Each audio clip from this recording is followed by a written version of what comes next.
Well, hello. I'd like to say a great big hi to my grandchildren, Israel, Judah, Gracelyn, Jeremiah, and Raylyn. And I hope that you all have had a fantastic week and have already started going back to school. I've seen pictures of Israel and of Judah.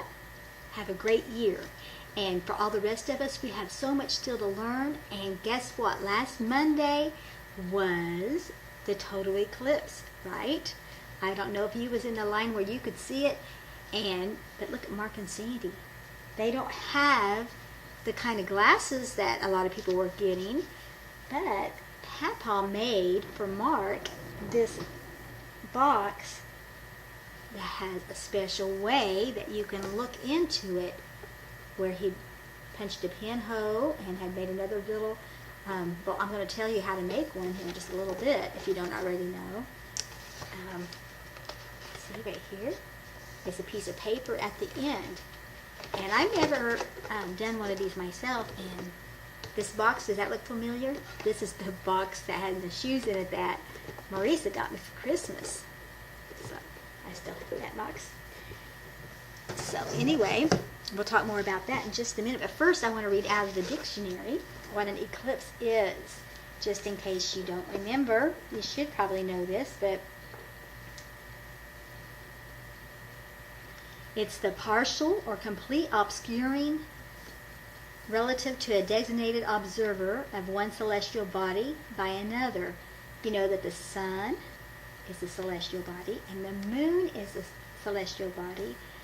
And that's what happened, is the moon came past the sun for those brief, like 2 minutes, a little like 2.5 minutes or so.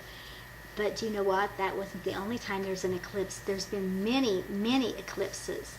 And one very, very, very, very, very special one was when Jesus died on the cross. And a lot of people don't know that. In Luke chapter 23, verses 44 and 45. And it was about the 6th hour, and there was a darkness over all the earth until the 9th hour.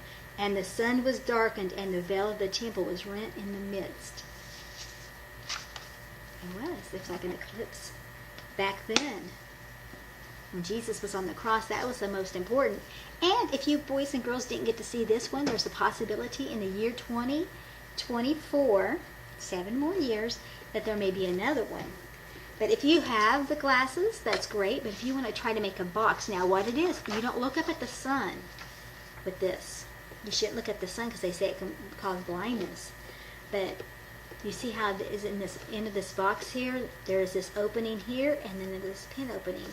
What you do, and what Mark was trying to do there, Puppet Mark, was you look down inside this hole, this big hole.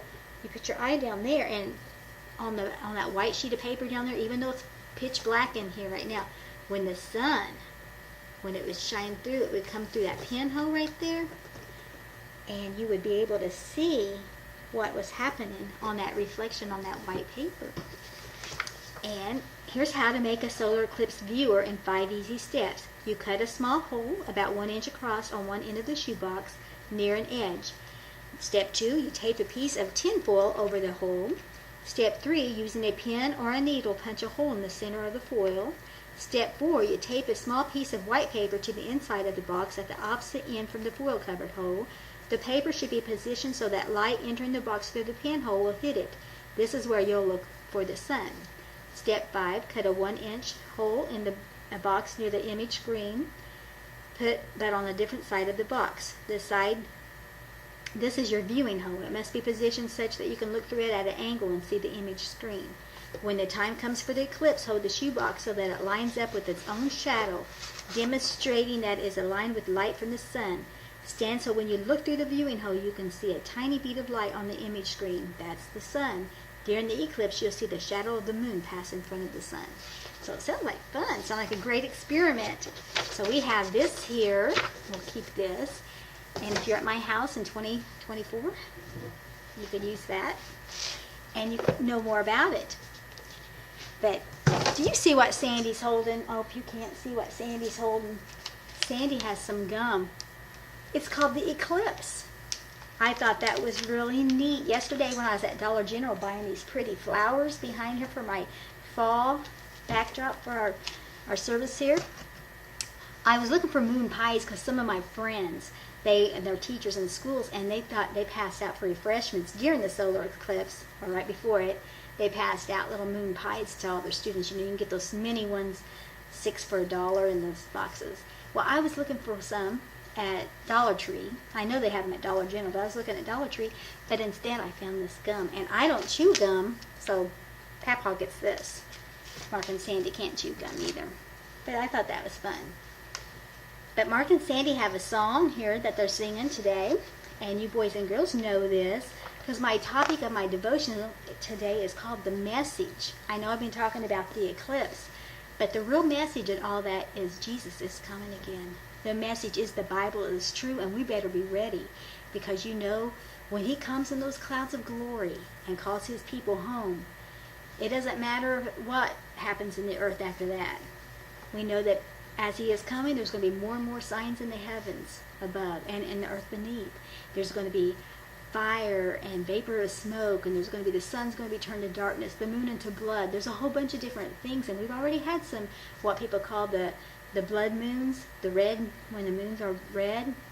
Now, we'll just have to wait and see, you know, all the different things God's going to do, because the Bible tells us it's going to happen.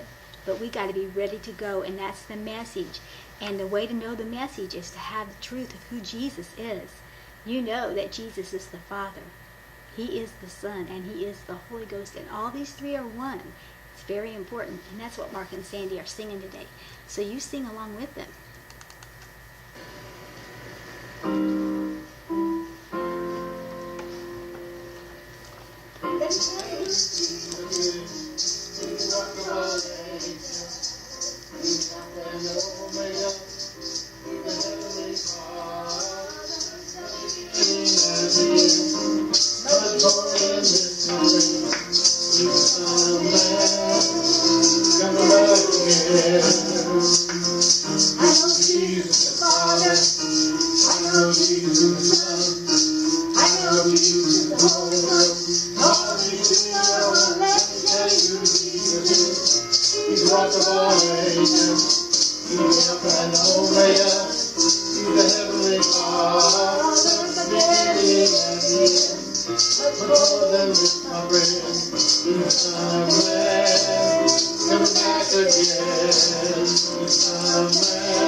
And the noise that you heard PaPaw was playing was the maracas. PaPaw played the maracas and I played the keyboard.